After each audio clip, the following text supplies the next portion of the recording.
Just wanted to make a quick tutorial here.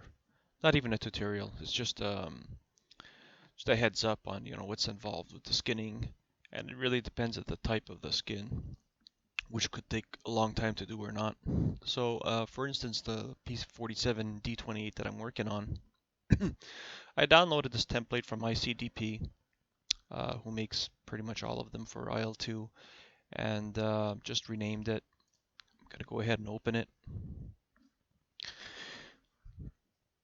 and I'll show you what was stock and what I did. So let's just open this up. Okay, so everything that you see here, the color guide, the wireframe, shadows, panel lines, um, tires, cross grip, whatever, weathering, all the weathering here, and you can open it and you can see that there's grime, watermarks, and you can adjust the opacity or the fill of those.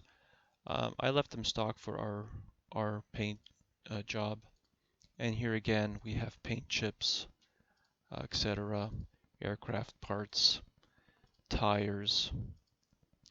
And then here with the common markings, here's where I created this subfolder. So the squadron code, so the E2s. Okay. And then, for instance, I did this new pilot skin. So no name on the canopy. I chose N for the aircraft. Whoops, we're just going to rename this nose art. Just chose our squadron patch as a nose art. And then the serial, both left and right. And that's it for new pilot. So if I just pop in, if I uncheck new pilot and I pop in Ripper, well, those are all my changes.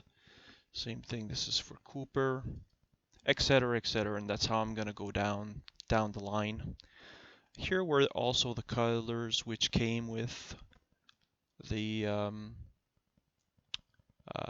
the ICDP template, except some of them I've unchecked, like this yellow nose, for instance. I'm the one who painted it, or I have a white one.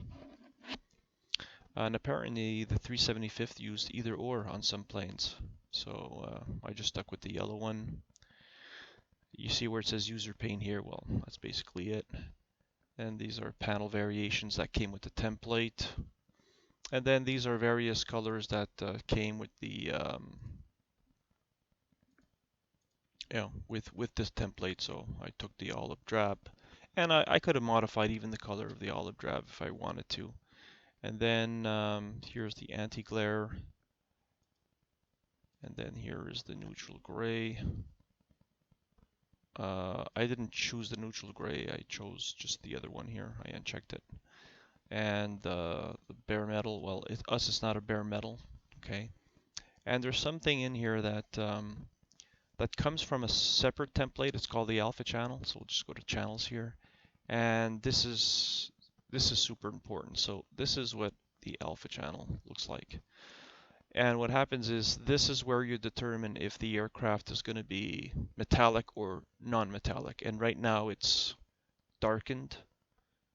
So the areas, well, it's darker than what it would be if it was a metallic. You'd see that all of these areas would be a lighter sort of gray, and then the aircraft would become metallic.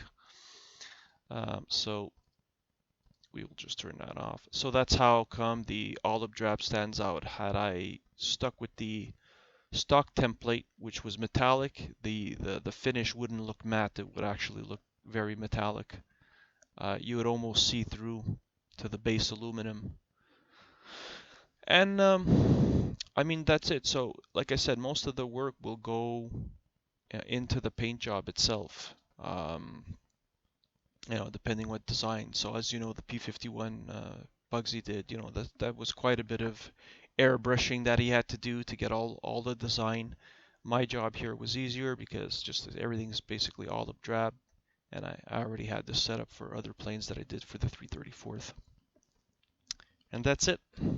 Oh, and right now this is only zoomed in at 16.7%. So if I zoom this sucker in at 100%, then you'll see, how much of the details we go through. And when I position letters and numbers and nose art, stuff like that, I do zoom it in um, to that extent to basically place things. And that's it. That's all I wanted to show you.